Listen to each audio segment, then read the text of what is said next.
창세기 39장 1절부터 마지막 절까지 한 절씩 교독해서 읽도록 하겠습니다. 요셉이 이끌려 애굽에 내려가매 바로의 신하 시위대장 애굽 사람 보디발이 그를 그리로 데려간 이스마엘 사람의 손에서 그를 산이라.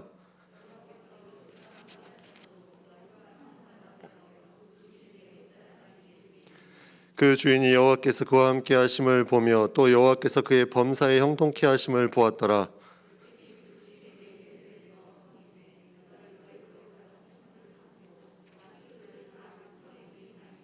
그가 요셉에게 자기 집과 그 모든 소유물을 주관하게 한 때부터 여호와께서 요셉을 위하여 애굽 사람의 집에 복을 내리심으로 여호와의 복이 그의 집과 밭에 있는 모든 소유에 미친지라.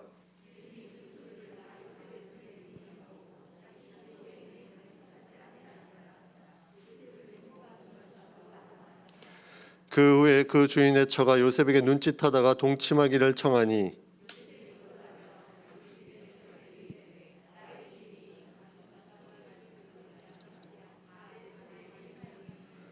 이 집에는 나보다 큰 이가 없으며 주인이 아무것도 내게 금하지 아니하였어도 금한 것은 당신뿐이오니 당신은 자기 아내임이라. 그런즉 내가 어찌 이 큰 악을 행하여 하나님께 득지하리이까.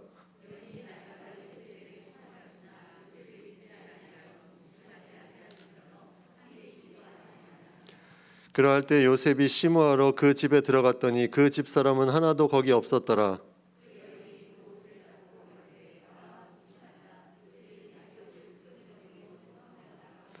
그가 요셉이 그 옷을 자기 손에 버려두고 도망하여 나감을 보고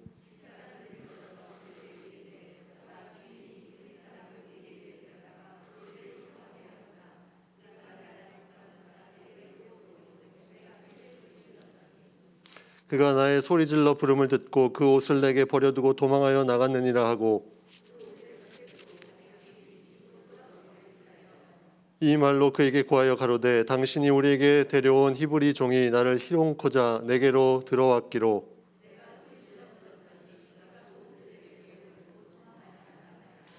주인이 그 아내가 자기에게 고하기를 당신의 종이 내게 이같이 행하였다 하는 말을 듣고 심히 노한지라.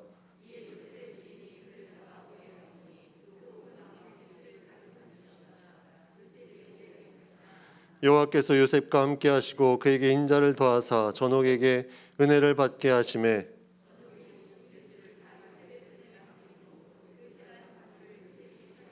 같이 읽습니다. 전옥은 그의 손에 맡긴 것을 무엇이든지 돌아보지 아니하였으니 이는 여호와께서 요셉과 함께 하심이라.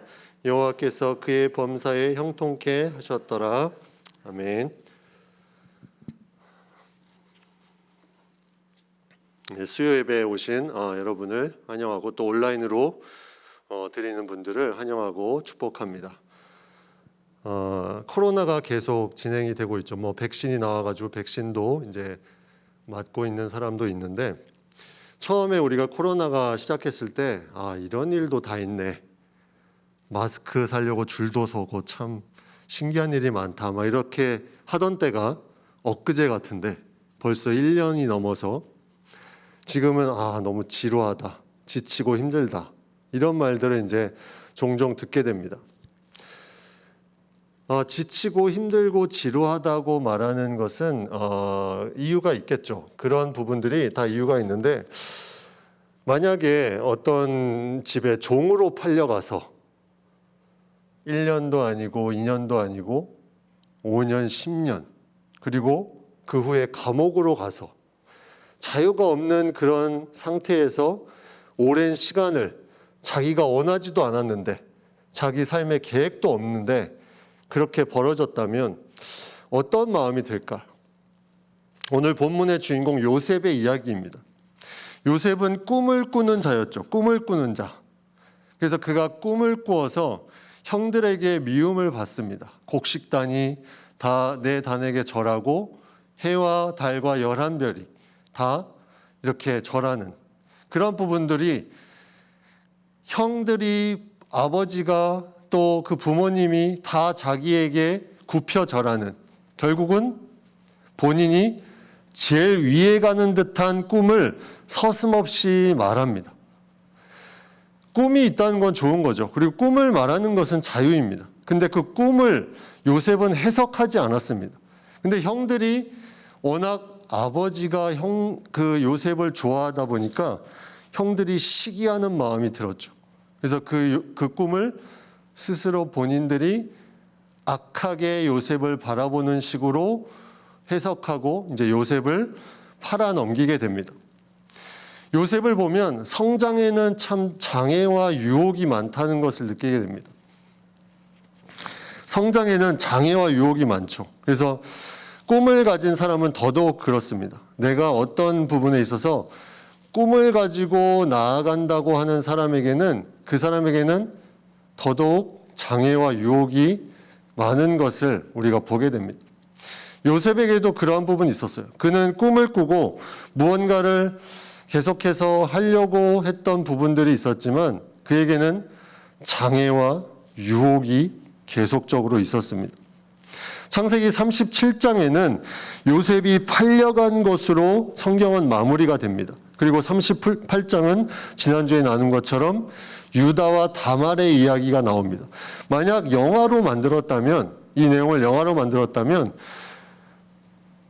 관객들은 얼마나 궁금했을까요? 요셉이 팔려갔는데 갑자기 유다와 다말 이야기가 나왔어요. 요셉은 어떻게 됐을까? 요셉은 팔려가서 어떻게 지냈을까? 근데 유다와 다말 이야기는 사실 요셉과 나중에 요셉이 이루어지는 많은 것들에 연관성이 있는 인물이고 또 예수님의 그 계보에 있는 중요한 인물이죠. 38장에 있는 사건 후에 39장이 이루어진 것은 아니지만 38장 그 나름대로 의미가 있고 37장의 마지막 부분에 이어서 39장에서 이제 그 궁금했던 이야기가 펼쳐지기 시작합니다. 17살에 팔려간 요셉, 그가 애굽의 총리가 된 게 30살의 나이에 이제 총리가 됐는데 총리가 된 것을 생각하면 요셉은 정말 밑바닥에서부터 하나씩 올라온 인물이죠. 종에서부터 하나씩 올라와서 30살에 총리가 되었습니다. 13년 동안 종으로 또 모함을 받아 감옥에서 그가 얼마나 놀라운 인물이 됐냐면 창세기 41장 이후에 41장 44절에 보면 애굽 온 땅에서 내 허락 없이는 수족을 놀릴 자가 없으리라. 요셉의 허락 없이는 아무것도 할 수 없다. 이렇게 바로가 요셉을 세워준 거예요. 이처럼 위대한 인물이 되었습니다. 어떻게 이렇게 위대한 인물이 되었을까? 요셉이 팔려가서 그 이방 땅에서 종으로서 살아가는 그 모습 가운데 그에게 어떤 부분이 있었기 때문에 이렇게 되었을까? 오늘 본문은 그 중요한 이유를 우리에게 얘기해 줍니다. 먼저 2절을 같이 한번 보면요. 2절에 여호와께서 요셉과 함께 하심으로 그가 형통한 자가 되어 그 주인 애굽 사람의 집에 있으니 하나님께서 요셉과 함께 하셨다. 그리고 그가 형통한 자가 되었다. 이렇게 말씀하고 있습니다. 형통하다라는 말은 그 의미로 보면 전진하다, 번성하다, 성공하다 이런 뜻을 가지고 있습니다. 근데 하나님이 함께 하셔서 형통했다. 이것이 성공했다는 의미를 가지고 있지는 않겠죠. 세상에서 말하는 형통함은 뭔가 부하고 성공하고 그런 것일 수 있지만 성경에서 오늘 요셉에게 말하는 형통함은 그런 형통함보다 하나님과 함께하는 방향 속에서 요동할 수 있는 많은 그런 것들이 있었지만 그럼에도 불구하고 하나님과 함께 나아갈 수 있는 길을 열어주셨다. 이것을 말하고 있습니다. 그가 종의 신분이었지만 하나님의 함께 하심으로 형통케 되었다는 것은 종이 아니라 진정한 자유를 누리며 살 수 있는 그런 신분이 되었다는 거죠. 역대하 15장 2절에 유다 아사 왕 때 선지자 아사랴가 이렇게 말합니다. 너희가 여호와와 함께하면 여호와께서 너희와 함께 하실지라. 너희가 여호와와 함께하면 여호와가 너희와 함께 하실지라. 하나님께서는 함께 하시는 분이시기에 이 말을 우리가 조금 더 깊이 생각해 보면 내가 하나님과 함께 할 때 하나님이 함께 하시는 것이 아니라 내가 하나님과 함께 할 때 하나님이 함께 하심을 깨닫기 시작한다는 거죠. 깨닫기 시작한다. 하나님이 요셉과 함께 하셨다는 말은 일방적인 것이 아니라 요셉이 하나님의 함께 하심을 깨닫고 그 안에서 동행하며 나아가는 삶을 살았다는 겁니다. 함께 하심으로 형통한 자가 되었다. 그렇다면 우리의 삶을 봤을 때 우리는 형통한 자입니까? 우리는 하나님과 함께 하심으로 형통한 자죠. 근데 형통한 자로 느껴지지 않을 때가 있어요. 형통한 자로 느껴지지 않을 때. 그거는 방향이 다른 것입니다. 어느덧 내 방향이 달라지고 있다는 거죠. 자녀를 키우는 방향, 내 시간과 물질을 사용하는 방향, 무언가 나의 달란트를 사용하는 방향, 이것이 방향이 달라지면 어느 순간에 나는 형통하지 않은 사람인가? 이렇게 생각할 수 있다는 겁니다. 우리가 베드로를 보면 좀 생각을 해볼 수 있는데 베드로가 밤이 새도록 그물을 던졌지만 고기를 잡지 못합니다. 근데 예수님께서 말씀하시죠. 다시 그물을 내리라고. 그 그물을 내렸더니 엄청나게 많은 고기가 이제 거기에 낫게 됩니다. 근데 베드로가 만약에 그 고기, 엄청나게 많은 고기를 보고 거기에 만족했다면 이거는 세상이 말하는 형통함이겠죠. 예수님이라는 한 분, 예수님이라는 그분이 나를 부자로 만들어줬다. 이거는 세상의 형통함입니다. 근데 베드로는 그것을 가감히 던져버렸어요. 그 가득히 찬 그물을 가감히 던져버리고 예수님을 따라갔습니다. 방향을 맞췄다는 거죠. 방향을. 거기에 베드로의 형통함이 시작되는 겁니다. 형통한 자는 하나님과 그 모든 것의 방향을 맞추어 가는 자. 함께하는 것이 같이 가는 것 아닙니까? 방향이 다르면 함께하는 것을 깨달을 수 없겠죠. 내 자신이 그렇기 때문에 그 방향으로 가고 있는지 점검하는 것이 중요하다는 거죠. 성경은 말합니다. 우리가 어떠한 속에서 어떠한 곳에서 있든지 우리가 낙심하지 아니하노니 겉사람은 후패하나 우리의 속은 날로 새롭도다. 우리의 속은 날로 새롭다. 환경에 따라서 좌우되는 것이 아니라 하나님이 동행하심으로 어떠한 순간에 있든지 낙심하지 아니하고 겉사람은 계속 후패할 수 있지만 속사람은 날로 새롭다는 거죠. 왜? 하나님이 함께 하시기 때문입니다. 하나님과 함께하는 자는 하나님의 은혜를 또한 흘려보내는 자가 됩니다. 오늘 말씀의 3절 말씀에 보면 그 주인이 여호와께서 그와 함께 하심을 보며 또 여호와께서 그의 범사에 형통케 하심을 보았더라. 주인이 함께 하심을 보고 형통케 하심을 보았다고 말씀합니다. 우리가 세상에 살면서 하나님을 이렇게 나타내지 못하는 이유가 있습니다. 하나님의 이름에 해가 될까 두려워하는 마음이 있죠.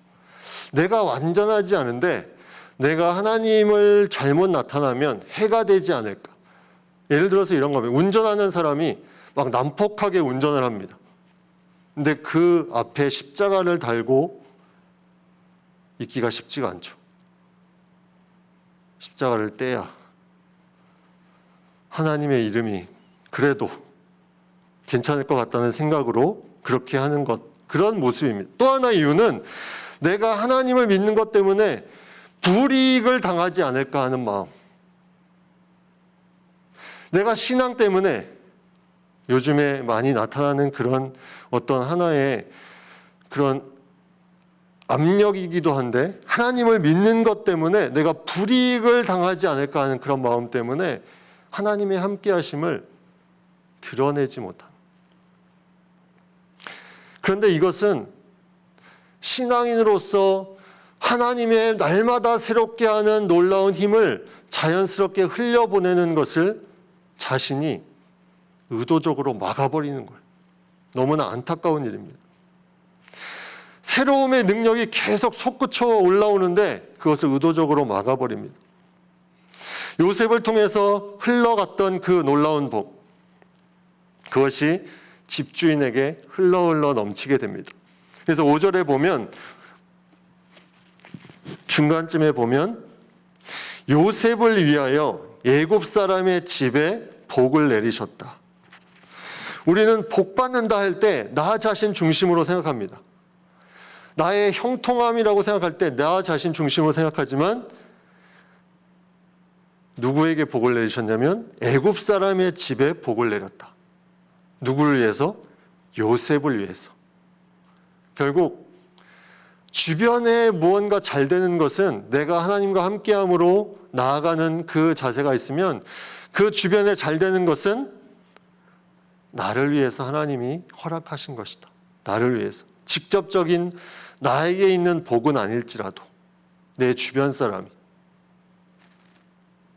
우리가 가족 안에서 그런 부분들이 많죠. 가족의 자녀들이 잘 되면 내가 복을 받는, 나를 위해서 하나님이 하시는 그런 마음들이 많이 듭니다. 그런 부분들이 삶에서도 많이 있다는 거죠. 나는 잠시 동안 나에게 복이 없을 수도 있어요. 그렇게 느껴질 수도 있어요. 주변만 잘 되는 것 같이 보여집니다. 그런데 하나님이 함께 하시는 사람은 이 믿음이 있어야 된다는 거죠. 그 사람을 위해서 주변에 복을 줄 수 있다는 거죠. 요셉은 하나님이 함께 하심으로 형통했습니다. 그가 형통한 두 번째 이유를 들라하면 4절 말씀에 나와 있습니다. 4절에 요셉이 그 주인에게 은혜를 입어 섬김에 그가 요셉으로 가정 총무를 삼고 자기 소유를 다 그 손에 위임하니. 다 위임했다. 섬겼다. 이 영어 성경으로 보면 은혜를 입어 섬겼다. 이 섬겼다는 말은 그의 수행자가 되었다. 이렇게 표현하고 있습니다. 수행원이 되었다는 거죠. 종이 주인의 수행원이 될 수 있습니까? 그만큼 요셉이 열심히 최선을 다해서 무언가를 했다는 거죠. 그래서 그에게 나중에 자기 소유, 자기의 모든 것을 다 위임합니다. 신앙이라는 것은 되게 단순한 것 같아요. 하나님이 함께 하심과 그것을 가지고 내가 열심히 살아갈 때 그것을 통해서 하나님의 영광이 나타납니다. 이 단순함을 깨트리기 때문에 문제가 생기는 거예요. 요셉은 어디에 가나 최선을 다했다는 거죠. 어디에 있든지 내가 잠시 있을 곳이니까 나는 대충 해도 괜찮겠다. 나는 지금 종이니까 나는 이 정도만 해도 괜찮겠다. 지금 코로나 기간이니까 나는 대충 살아도 괜찮겠다. 이게 아니었다는 거예요. 요셉은 정말 자기에게 주신 환경과 그 모든 것에 상관없이 계속해서 최선을 다해서 그의 삶을 해나갔습니다. 감옥에서도 그랬죠. 그가 모함을 받아서 간 감옥에서도 그는 꿈에서는 분명히 높아지는 꿈이라고 형들이 그렇게 해서 나를 시기해서 이렇게 됐는데 그가 간 곳은 감옥이었어요. 근데 그 감옥에서도 그는 변하지 않았습니다. 요동하지 않았어요. 하나님의 함께 하심으로 그가 최선을 다해서 합니다. 간수장이 옥중 제수를 다 그의 손에 맡겼다고 성경은 말하고 있습니다. 어떻게 이런 일이 일어날 수 있을까? 제수에게 모든 제수를 다 맡깁니다. 요셉의 삶을 우리가 생각해 볼 수가 있습니다. 예전에 한 휴가 때 갔던 관광지가 있는데 좀 약간 무시무시한 데인데 흔들다리라고 소금강 그 산봉우리 두 개에 이렇게 연결시켜 놓은 흔들다리가 있습니다. 꽤 길었습니다. 가보신 분도 있겠지만 거기에 이제 딱 출발을 해서 끝까지 가서 이렇게 돌아오는 과정인데 흔들다리가 이 높이 있다 보니까 흔들흔들 거리죠. 바람이 부니까. 우리의 삶에 이런 흔들거리는 것들이 너무나 많이 있습니다. 요셉에게는 이 강력한 흔들거림이 있었어요. 그 내용이 7절부터 나옵니다. 요셉이 계속해서 하나님과 함께 하시고 형통한 삶으로 나아갔는데 그를 흔들게 하는 사단의 유혹이 시작됩니다. 사단은 신앙인의 형통함을 못 봐주는 거죠. 넘어뜨리려고 합니다. 흔들다리에서 잘못하면 다시 바닥으로 떨어질 수밖에 없는 그런 상황에 처한 것이 요셉입니다. 그런 어떤 어려움들, 오늘 저희가 직장 휴무일이잖아요, 그죠? 그래서 우리 직장인들도 좀 같이 예배드리고 나오시고 한 것 같은데 직장인들이 갖는 흔들다리는 상당히 많습니다. 직장에서 어떤 술자리,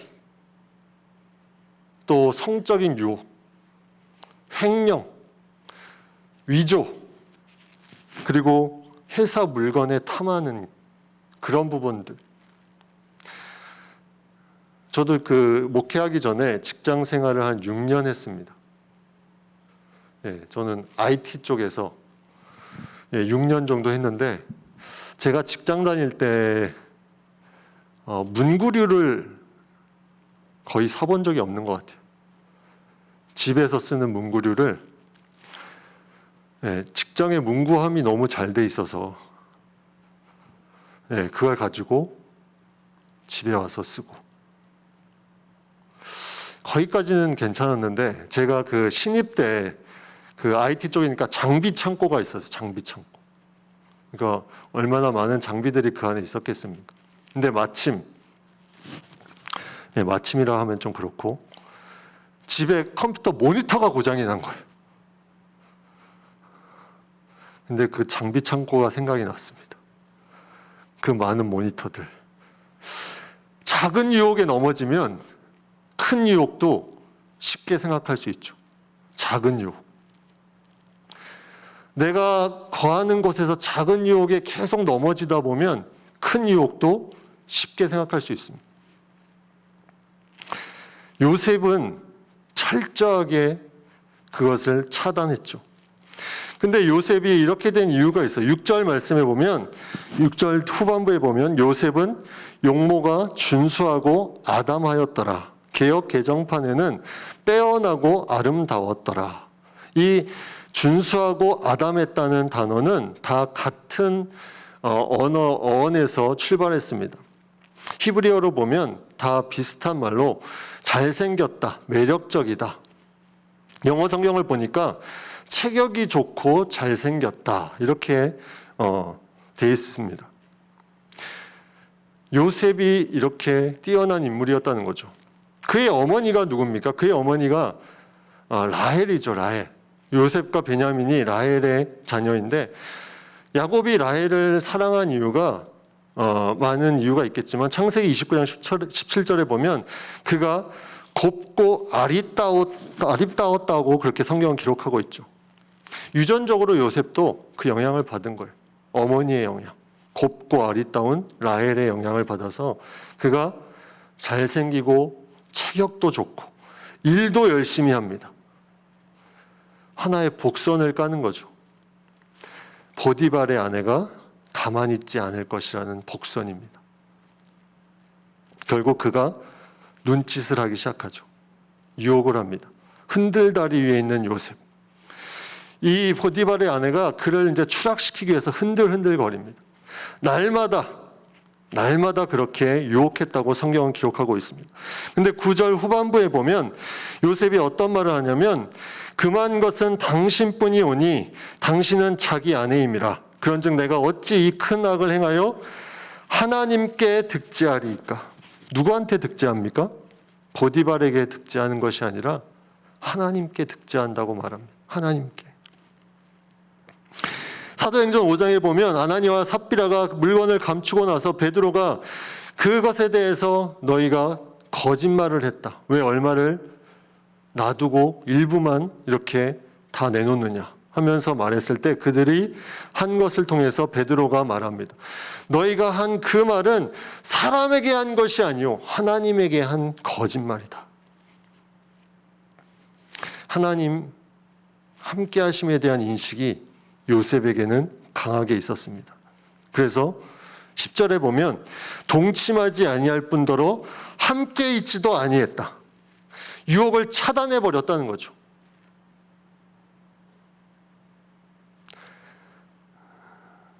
잠언 5장 말씀에 보면 음행에 대한 교훈을 주면서 내 길을 그에게서 멀리하라. 그 집 문에도 가까이 하지 말라. 고린도전서 6장 18절에 음행을 피하라.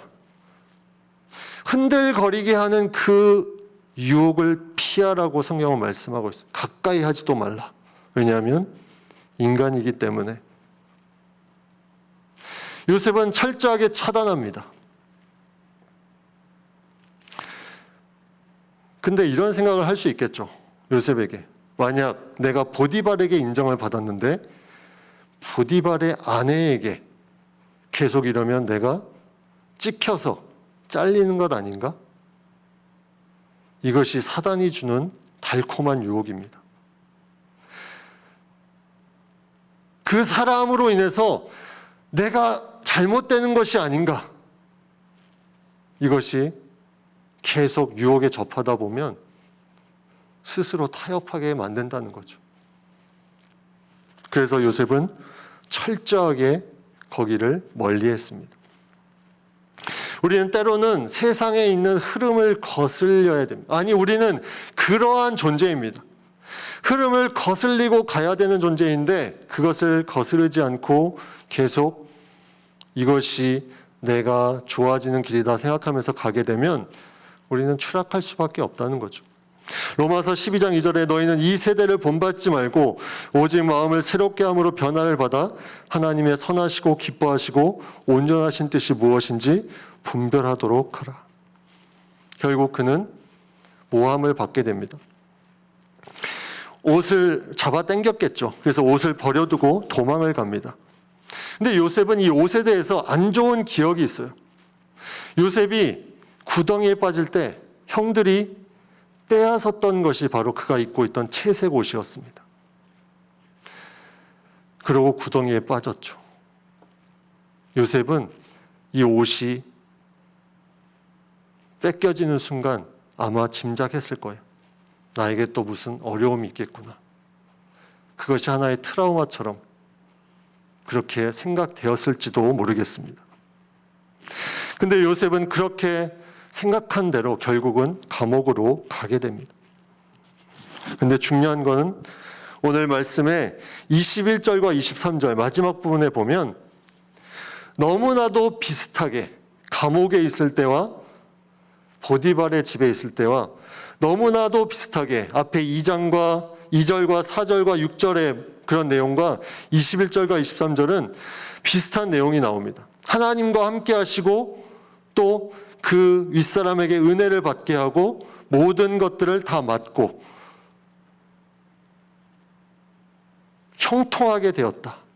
이것이 다른 장소인데 똑같은 내용으로 등장합니다. 자유가 없이 종으로 감옥에서 그 얼마나 힘든 생활을 보냈을까? 그럼에도 그는 지루하거나 힘들거나 불평한 그것이 아니라 똑같이 하나님이 말씀으로 우리에게 말씀하고 있습니다. 하나님이 함께 하셔서 그 안에 형통하고 그 모든 것을 맞는 자리로 나아갔다는 거죠. 요셉은 환경에 연연하지 않았습니다. 내가 환경에 연연해서 내가 해야 될 것을 하고 있지 않다면 어쩌면 하나님의 형통케 하는 길을 내가 막고 있는지도 모르겠습니다. 우리가 여러 가지 일들을 감당합니다. 거룩한 일이 있고 거룩하지 않은 일이 있는 것이 아닙니다.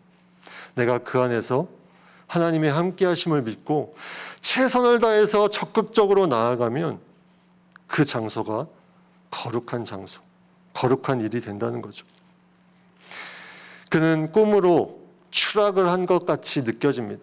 그가 꾼 꿈 때문에 감옥까지 갑니다. 그러나 하나님은 요셉과 계속 동행하셨다는 거죠. 요셉이 그 모든 환경 가운데 내가 추락하는 것 같이 느끼지 않았을 정도로 하나님과 동행하면서 그는 최선을 다해서 살아갔습니다. 때로는 원치 않는 것이 내가 하나님을 더 가까이 하게 되는 기회가 됩니다. 우리에게 중요한 것은 내가 움직이지 않고 흔들리지 않을 수 있는 가장 큰 요인은 이 하나님과의 관계라는 거죠. 코로나가 1년, 2년이 아니라 3년, 5년, 10년이 돼도 상관이 없습니다. 하나님이 함께 하시기 때문에 거기에 날마다 새롭게 하시는 하나님의 은혜가 있다는 거죠. 요셉은 과거에 그 잘 나가던 아버지의 사랑을 듬뿍 받던 그 시기를 회상만 하지 않았습니다. 요셉은 꿈을 꾼 대로 그 꿈만 바라보지 않았습니다. 현재의 모습에 나중에 잘 될 거야가 아니라, 과거에 내가 잘 나갔었는데가 아니라 지금 현재 최선을 다하면서 하나님의 함께 하심을 계속 가지고 나아갔다는 거죠. 시편 16절 8절에 이렇게 말씀합니다. 내가 여호와를 항상 내 앞에 모심이여 그가 내 우편에 계심으로 내가 요동치 아니하리로다. 우리의 삶에 흔들다리처럼 흔들거리는 부분이 있습니다. 환경적으로 내가 생각하지 못한 곳에 갈 수도 있습니다. 그러나 하나님께서 나와 함께 하시는 그 손을 내가 놓지 않는다면 그 안에 놀라운 하나님의 형통케 하심, 그것을 고백하게 될 것입니다.